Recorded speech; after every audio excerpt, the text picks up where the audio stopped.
and the present presenters are about finance and accounting. And I couldn't find anything.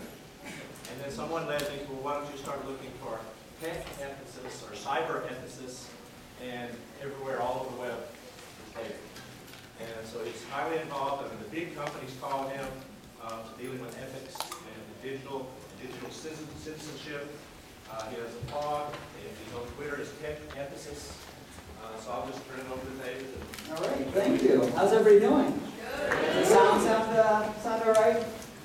You know, no app for ethics. I know there's somebody out there who's like, I'm going to show that idiot. You know, I'm going to make an app today on ethics, and I'll call it the ethics app.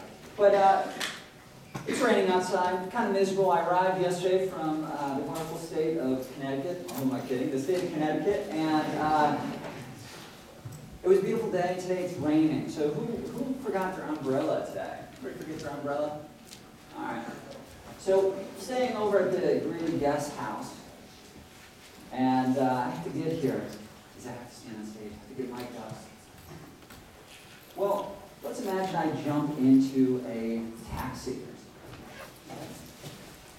Nobody wants to be out in the rain. Is it ethically okay for that taxi driver to say, look at all of these people without umbrellas? They're miserable. Instead of charging my typical rate, I'm going to double it. Maybe I'll triple it.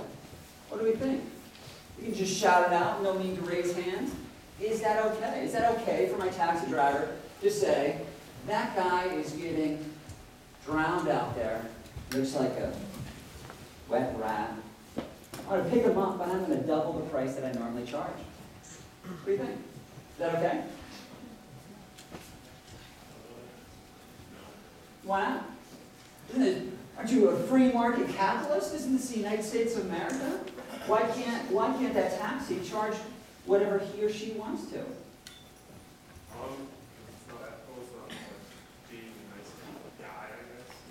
Okay.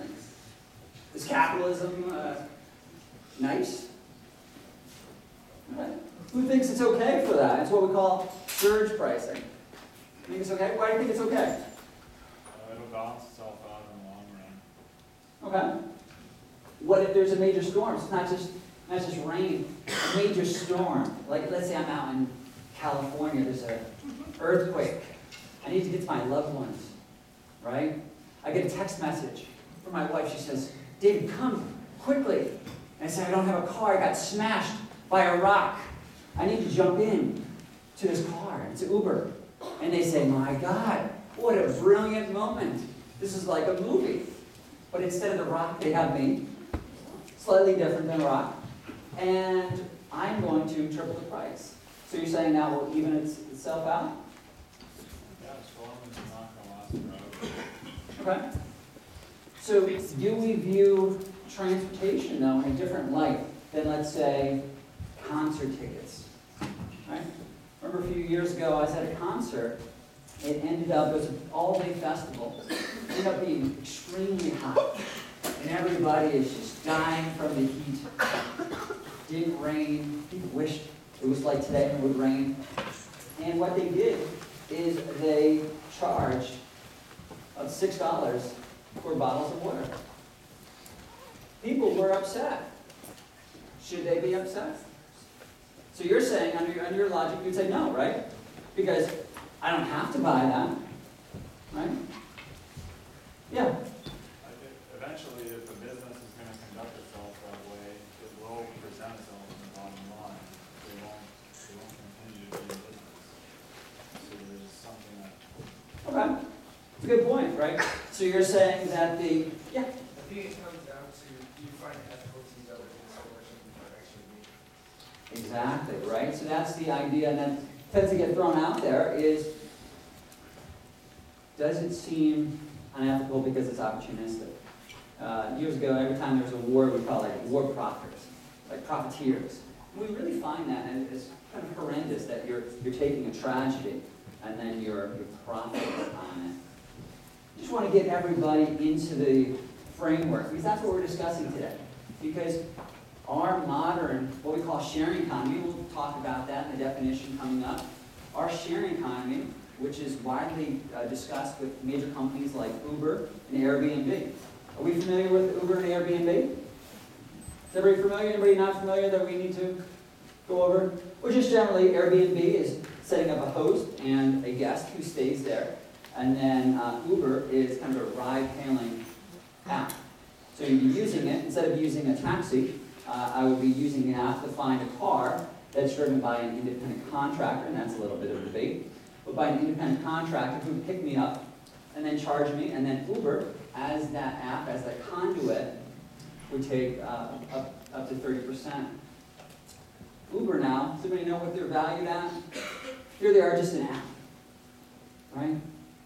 They're not producing anything. They're not even making real widgets. What's Uber worth?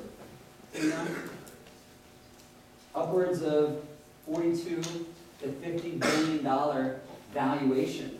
They haven't yet released their initial public offering, their IPO, but based on the venture capitalist money, it's $50 billion. Think about that. And you need to think about it because everyone sitting here is entering a brave new world of an economy, right? You have professors who talk about employment, but you have a future that's going to put you commonly looking at a 1099, which is an independent contractor. So that's one of the discussions today, is that the major distinctions between being an employee and being an independent contractor, and whether that creates ethical issues. What we see from the comic books, right, Spider-Man, with great power comes great responsibility. I always like to use it. The point is, these apps we're creating today, they're important. They're not just something like the Yo app. Anybody download the Yo app 2 years ago? The Yo app, which was valued at a few $1 million, what it did is it would send the word and the phrase, yo, to another person. Okay? So that's just an app that you see, hey, this is just kind of silly. But now when we're dealing with transportation and housing,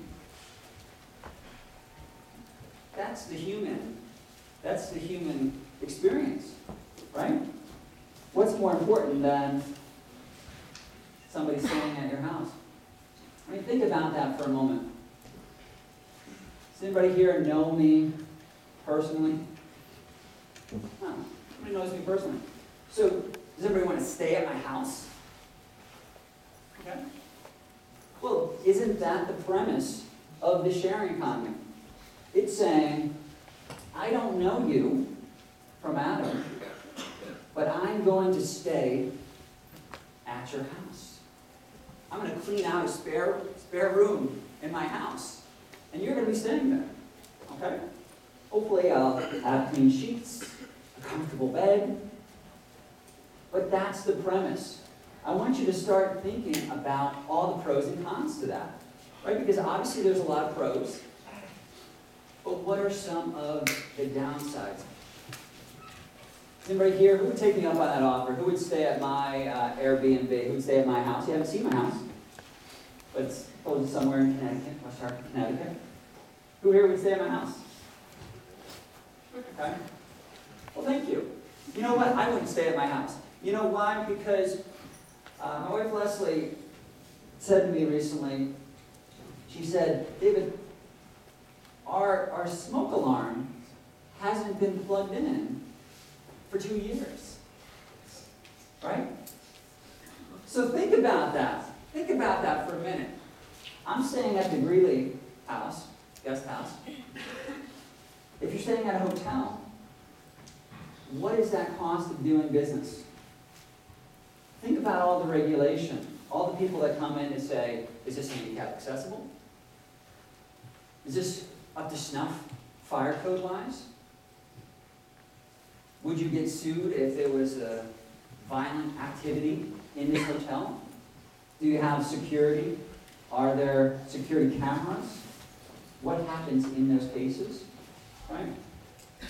And now you're opening up, on one hand, the benefit, you're opening up these resources, but we also are struggling with this idea of, you might be staying at my house, and frankly, I would say it's unsafe.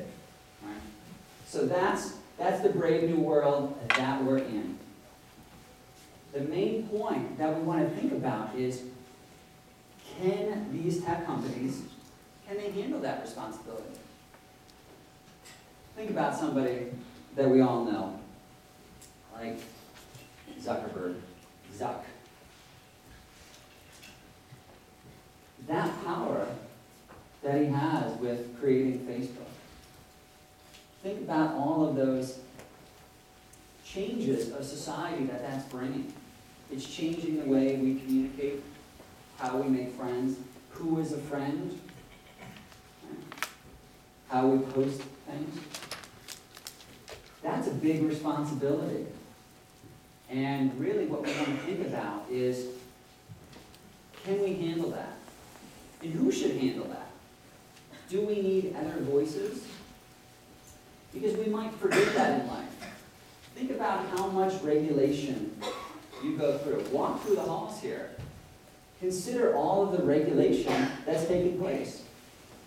Right? What would happen if there was a wet floor? The regulations over how they do the bathrooms, of how they're doing the lights, of how they're doing the safety, of what they would do in a lockdown at the bed.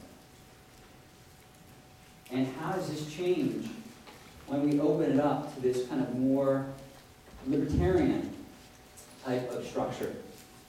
Ever heard the term libertarian? That's a term we're going to throw around a lot today. It has a few different definitions, but basically what we're thinking about is libertarianism is more or less the premise that free markets are going to work itself out. Okay? The economist years ago, Milton Friedman, kind of espoused a lot of that. Or also, if you ever read the book, Atlas Shrugged or Fountainhead by Ayn Rand, kind of those types of concepts. This is one of the most powerful statements that I really thought about. Jaron Lanier, in his book, You Are Not a Gadget, he is a huge tech guy, actually one of the visionaries behind virtual reality. Anybody going to get an Oculus when it comes out? Anybody interested in virtual reality? No? I thought more people would be. No? Okay. Well, in this, what he's talking about is we need other people to get in on this conversation. Okay? So now, when we're talking about the sharing economy, what we really want to think about is it's more or less utilizing resources. So let's think about it. Who right now has something sitting at home, sitting at the place, that they're not using a lot? Does anybody have a car or a motorcycle or something that they're like, it's just sitting there, not getting value? What do you think? Does anybody have something they want to get more value out of? Even think about your house, right? Or your apartment. That's a tremendous level of value that you're sitting on. What the sharing economy is doing is saying, why don't we extract value from those resources? You just think about it. If I'm here in Colorado and my house is over in Connecticut, that means that I'm paying a mortgage for something that I'm not using. So I'm just throwing money down the drain. Might as well go to the casino, right? Well, should I be doing something different? Who is comfortable with other people using this stuff? Who here would be open for other people using their car or using their place? Raise your hands if you'd be comfortable with that. Okay. What about somebody who's uncomfortable? Anybody uncomfortable with that? Okay. Wow. So why are you guys uncomfortable with that? What do you think? The unknown, the risk of it. It could potentially be noticed. There's a lot of risk. Okay. Yeah. Well, that's the key part. Every every technology has inherent risks with it. So the beauty is that we're connecting people. The downside is not everybody in life you want to be connected with. So even a few years ago when they had, everybody hear about the Craigslist killer, right? He was just a guy who found women on Craigslist, right? It was a major debacle because we want to start thinking about, do we just blame the crazy killer? Or do we also blame Craigslist for being a conduit for bringing those people together? I'm sure a lot of you are on certain apps like Tinder, okay? Who here is on Tinder? So nobody wants to raise their hands. Half the people are on Tinder. Okay? See, everybody's on Tinder, I guess. I'm not on Tinder. But the point is, Tinder connects, right? By swiping. But how do we verify the person on the other end? The struggle of the sharing economy, of this world that you're going into, or that you're into, is we need to build up trust. How do we build up trust? If we don't have trust, then it all falls apart. The wins that the investors behind Airbnb and Uber and services like that are betting on is that millennials trust people more than Gen Xers and baby boomers. And they've shown that throughout studies to be true. But again, the problem comes down to what happens when somebody goes to your place and then trashes it. How do you know it's not going to be an axe-wielding maniac? Okay, but the same problem that you would have on Tinder or anything that's based on geolocations, right? It's great to be connected with people, but I'd rather not be connected with people, more like Jeffrey Dahmer. So you want to be connected with people that you can trust. Okay, so how do we actually bake that into the cake? How do we build that in? What we want to do here is have a lot of people kind of focus on marketing and branding. We want to look at how Uber and Airbnb, how they're positioning themselves, right? Because sometimes we forget the importance of branding and marketing and positioning and messaging, but it's incredibly important. So let's look at what they're trying to do. So you got this nice picture. It says, "Your ride on demand." Why do you think they use that phrase, "your"? Because what you have to consider is that marketing is like presidential politics. Everybody on stage, all of their ties and all of their pantsuits, somebody thought about them. Somebody said, no, don't pick this color. I'm thinking more of an eggplant today. There are people who get paid a lot of money to actually consider the colors of ties, right? These are positions. So why do you think they use the phrase, if you're Uber, valued at about $50 billion, why do they use the phrase, "your ride"? What are they trying to get at? Yeah. It gives possession to the person who's taking the ride, so and when you own something or you feel like it's yours, you're more comfortable with it. So it's just, it's psychological, it's twisting the perspective. Exactly. Yeah, that was great. Just this idea that you now have the power. It is psychological. It's your ride. Because if I'm jumping in a yellow cab in New York, that's a yellow cab. That's not my ride. But here, think about this beauty. It's opening up this freedom where I can get my ride. Even the very phrase that's being positioned of the sharing economy, it sounds very positive, right? We're training as little kids. Share with your brother, share with your sister, share with your friends. Sharing is caring. So sharing sounds very, very positive and optimistic, doesn't it? I mean, we kind of forget that there's people who are making millions of dollars off other people, through the sharing economy, but it's extremely positive. Let's look at some of the other ones. Uber has had a lot of PR problems, right? They've been extremely successful, but they have had a few fires that they've had to put out. One of them in particular is what it means to drive with Uber. If you drive for Uber, are you an employee or are you an independent contractor? This matters greatly because it affects the taxes of Uber and it affects the responsibility. Horrible incident happened, and it was back in the news. It happened about a year ago, but it just came out that the guy was convicted. It was over in India. You might have heard of this incident. What happened was a woman jumped into an Uber and was taken to kind of a remote location and raped. Okay?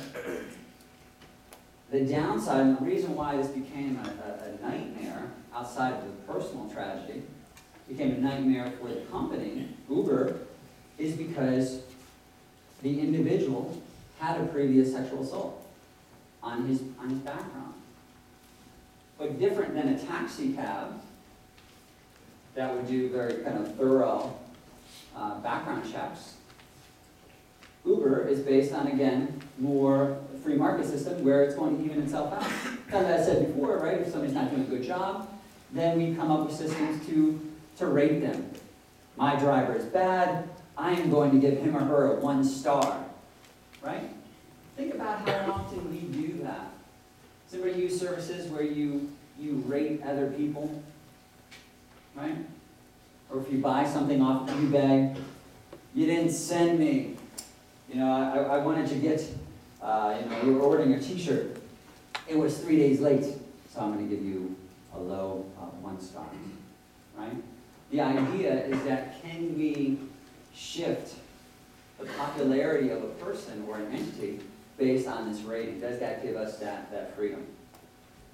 But also with Uber, outside of the, like I said, the India rape conviction, that led to the kind of come to Jesus moment of, do we need better background checks? Is that up to you as the rider, the passenger, or is that up to the company? Or is that up to this person who is the driver? Okay? I think we have to consider the major distinctions that's going on. Dramatically different than your typical taxi. So now, look at this language that's being used, right? Uber is really trying to focus on earning a lot of money. There's a lot of debate about whether you earn more money as an independent contractor through Uber or as a taxi driver. Taxi drivers, you might have seen in the news, are not very excited about Uber. Okay? But the general public obviously is. So we have to think about it from a multitude of factors. If you're a consumer, right, there's extreme positives. Because now, in various parts of Colorado, you can get an Uber, whereas a taxi would be less common because of those startup costs associated with the taxi versus the low startup, if any, for being an Uber driver. Right? You're just shifting the value from a company that owns something to an independent contractor. Does anybody know? Everybody been to New York? You people? Okay. So you jump in a taxi. Every taxi driver has to have what they call the medallion. You can't be a taxi driver, can't have a yellow cab without a medallion. It's about 13,000 licensed taxis in New York. Does anybody know how much one of those medallions costs? Go for it. Even higher. Up to $1 million. They're starting to fluctuate now because of Uber, but so recently around $1 million. So think about that. for the very right, it's kind of like having a liquor license, so they can be very valuable in certain regions. But to have the very right to be a taxi driver, to be a taxi in New York, it's around $1 million. So now we want to start considering, well, of course, huge opportunity for the sharing economy to say, why deal with those costs? All right? Now let's look at Airbnb. Who stayed at an Airbnb before? Okay, a few people. So again, the same idea. You're taking somewhere you live, and you say, I can extract value out of it. That's a great premise. The other great part is you can have unusual locations. Unlike hotels that are generally somewhat standard, Airbnb allows people to rent out their, living on a boat, living in a tree house in North Carolina, crazy locations that might be really kind of funky and fun to stay at. So you see this, welcome home. We're looking at the psychological kind of aspects before that. Why do you think they use that phrase, welcome home? Second? Okay, and how does it disarm consumers?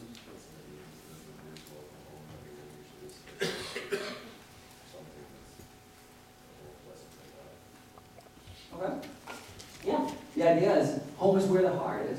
We tend to be very nostalgic about home. In addition, what it's doing, and this is something we might forget, it's changing our minds from staying at some person's random house to now you're staying at Airbnb. But you're not staying at Airbnb because that's just a conduit to bring you to some other person's house, right? But think about how we use those phrases and how that might come into play. Airbnb, the same issue because they've also had a few kind of trials and tribulations. They've changed some of their branding to look at some of this. Similar to what we said before, how do we build up the trust? If you don't have trust, then it all falls apart. How do I know that I can trust my host? How does my host know that he or she can trust me? If you don't trust, then you don't use it. So that's why you see right here the big part in trust and safety. The $1 million part, that's relatively new. Because Airbnb got a lot of flack for not having that. Because the issue happened after a few cases where you rent out your house and then somebody trashes your house. And then you say, my God, who is going to pay for it?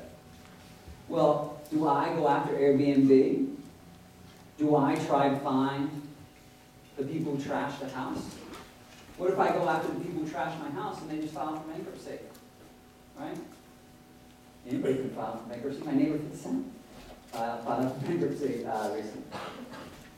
He's not technically my neighbor, but he lives next town over. So, has anybody ever seen his house online? All types of crazy, but he did file for bankruptcy. The point is, if you are renting something out, if you're dealing with something valuable, like a car or a house, what happens when it gets destroyed?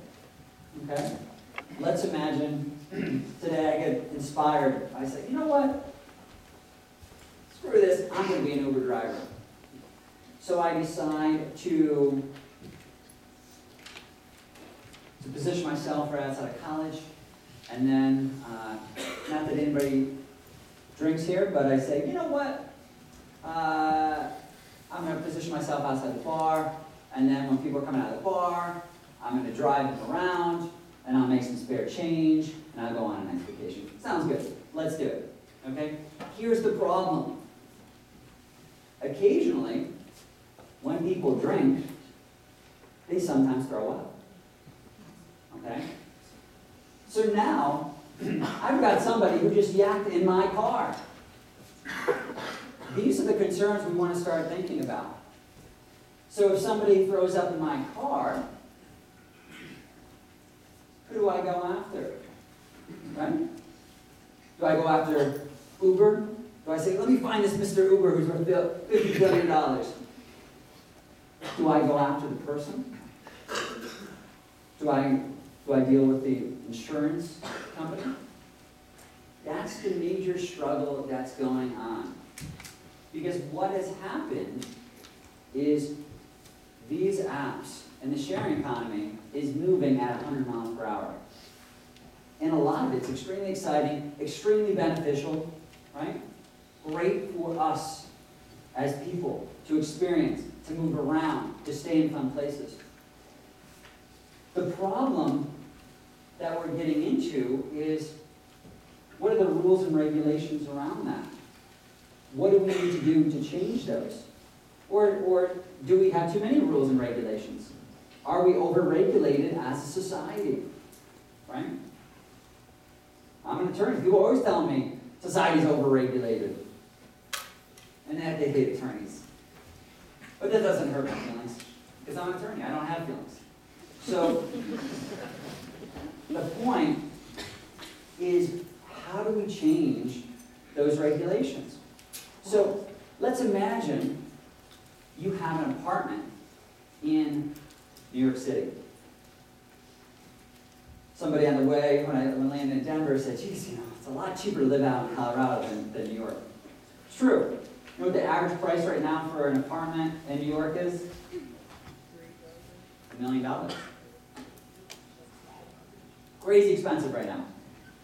So the point is, if you own an apartment in New York, and you have neighbors, what are their concerns? Are they going to say, well, wait a minute, I want to know who my neighbors are? Consider how you grow up in a neighborhood. We have things like neighborhood watches. The very idea of a neighborhood watch is that you know who's expected and who's unexpected. And when it's unexpected, it's a red flag. But now we have a whole system where we're constantly shuffling in unexpected people. Then you have the other problem. You have an apartment, you sign a lease. What does the lease say for tenants, subtenants? What about your insurance policy for that apartment? How is that impacted? Okay. Here's the major change of what's going on. And this brings up what we were saying about this kind of libertarian ethos that's this undercurrent of the sharing economy. Look how the burden is going. And again, I'm not saying this in a negative or positive manner. This is really something that's just bringing up ideas and thoughts. Because everybody has different opinions about this. There are extreme positives with it. But let's just look at it. It's saying, okay, well, you want to rent out your place. Well, if you're Airbnb, I don't know what the rules are right now in Kenosha, Wisconsin. Well, we need to check what's going on in Kenosha, Wisconsin. Do they have an ordinance against this? I know in my town of West Hartford, Connecticut, I'm not actually allowed to rent out my place. I'm kind of just short term. And a lot of them actually have those policies. Maybe you could rent out on long term, but you can't have nightly visitors. If you have nightly visitors, those are generally hotels, right? And hotels have regulations, and they also pay a lot of money in taxes, right? So that's one of the parts of the equation that's going on. Now look at neighbors. What's going to go on there? Are they going to be bothered by it? Is it a concern, right? Very similar to what's going on right now, a little outside this with drones. Does anybody here own a drone? They're predicting, they're the hot commodity right now for Christmas, right? They're predicting up to 1 million people are going to buy drones, right? Unmanned aircrafts that zip around and you can have filming capabilities with them. Well, here's the problem. The FAA, which is in charge of aircrafts, they've been looking at drones since 2012, and they have yet to come out with official regulation on drones, right? So you have products that are being used by you and me. You have extreme benefits. These are some really cool things you can do with drones, right? Fly one around, you take great pictures, you're in real estate. You want to get a great photo of the house. Take it from a drone. Now you don't need to pay a ridiculous amount of money for a helicopter. Helicopters are expensive. Drones are cheap, okay? But then, from a regulatory standpoint, well, we want to make sure that you don't have a stalker who's using a drone to go by your window and look into the window, right? Drones are stalking made easy if you are that type of person, right? And you also have the concerns of wildlife. Everybody's seen YouTube videos where drones get into battles with hawks. Like, literally, a drone will go up next to a hawk, and the hawk will just swat at it. Same thing with kangaroos. Turns out a lot of wildlife doesn't like these drones, and they tend to kind of combat them. All right. This was another kind of negative story, but again, this is not all negative. The point is, we're just bringing up ideas about thinking of worst-case scenarios. And that's what you generally do when you're looking at anything legally based, right? You want to say, great, this is amazing. Now, what's the worst thing that could happen? What happens if A, B, and C goes wrong?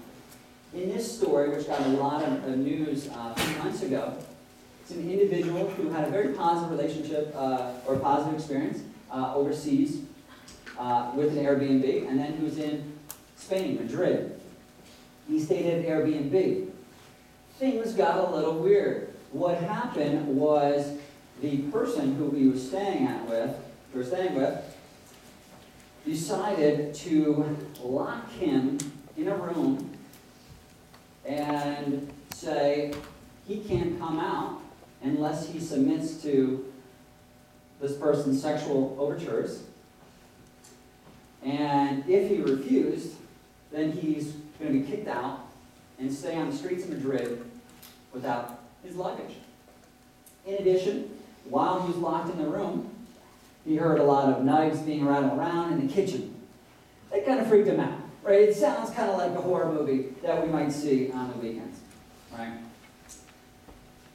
What he did is he called his mom. He reached out and he said, "This crazy guy is trying to attack me. Like, I'm in Madrid, I'm in Airbnb." And then the mother reached out to Airbnb and said, "My son, here's the situation. He's afraid he's going to be sexually assaulted." Airbnb, they didn't really have a policy in place at that time to handle this. Is they said, well, get the Madrid police to call us, and then we'll try to do something from that. So that's the certain downside of removing all of these forms of regulation. Right? Because typically in a hotel, if somebody was to call and say there's a problem in room 203, then they would send security to knock on 203 and say, what's the problem here? Right? So that's a major struggle that we're going to have to deal with. Moving forward from 2015, let's move forward to the next 10 years. Is this something we're going to be comfortable with? Are we going to come up with better systems to determine who good hosts are versus bad hosts? Are we going to have better kind of checks? Are we going to kind of aggregate social media? I mean, think about that. Going back to your Tinder example that nobody and everybody is using right now, how do you verify who you're meeting with? Right? You're swiping right, and the other person swipes right, and you say, let's meet. Okay? How do you verify that that's not somebody different showing up? That you're not being, catfished in some type of capacity? The same struggle that the sharing economy is having and is going to have. All right. Again, Airbnb has been very proactive about this, and they push forward a lot of different tips of what a guest should do. So here are some safety tips that they kind of listed out. Basically what they're saying is, hey, we have communication, but we're not the hotel, but you can communicate with us because we're the conduit that's connecting the two. In addition, it really behooves you to go out and do your homework. But again, that's part of the argument here, is from an ethical standpoint, should that be our burden? Or should that be the burden of the company? Right? These are multi-billion-dollar companies. Do they have that burden to do sufficient background checks, or what we determine is sufficient? Or is that something that we can kind of take our own kind of reins and do our homework and do the verification? Here's what's going on, right? We're taking out the middleman. With the example of Uber, talked about the $1 million medallion, but we forget how much other regulation kind of goes in there. You have a whole taxi commission in every city that has taxis that highly regulates how they operate. But again, we can see the downside of that. Right now in New York, the big problem that people are having is in the back of a cab, they have what they call like their taxi TV.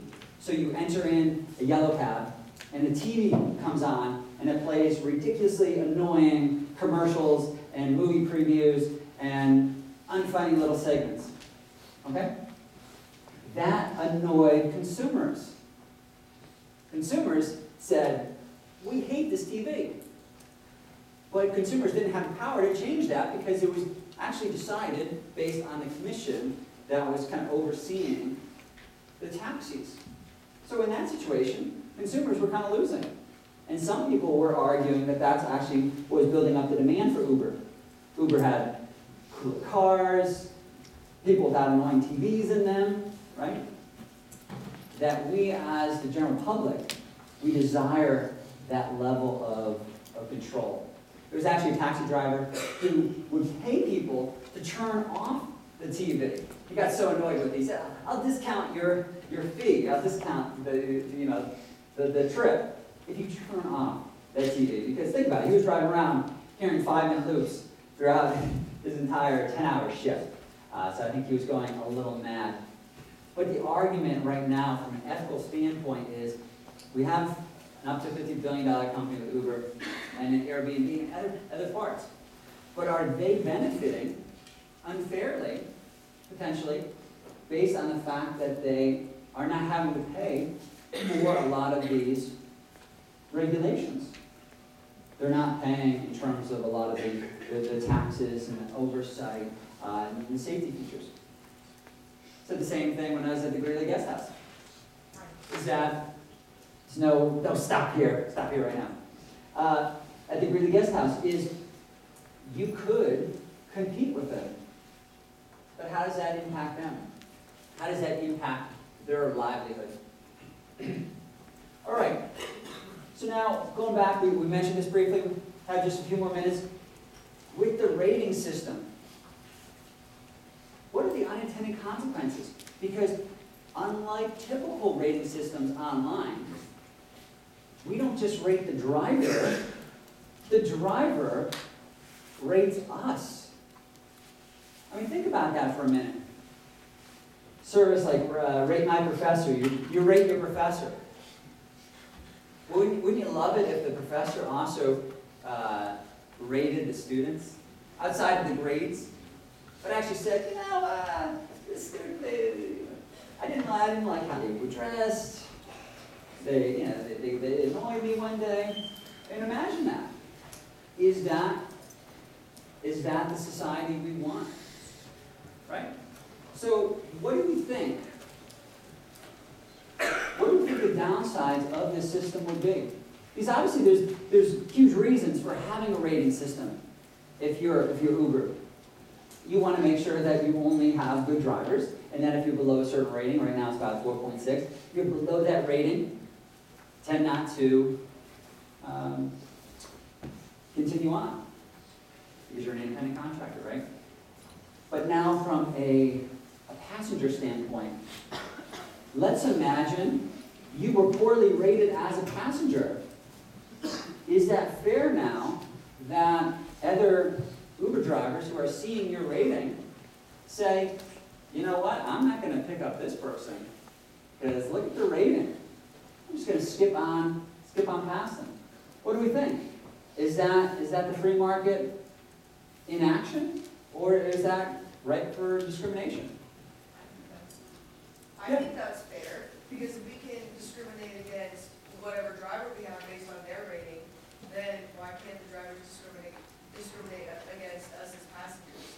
Because neither of us want to have a horrible experience, so I think it's fair. Okay.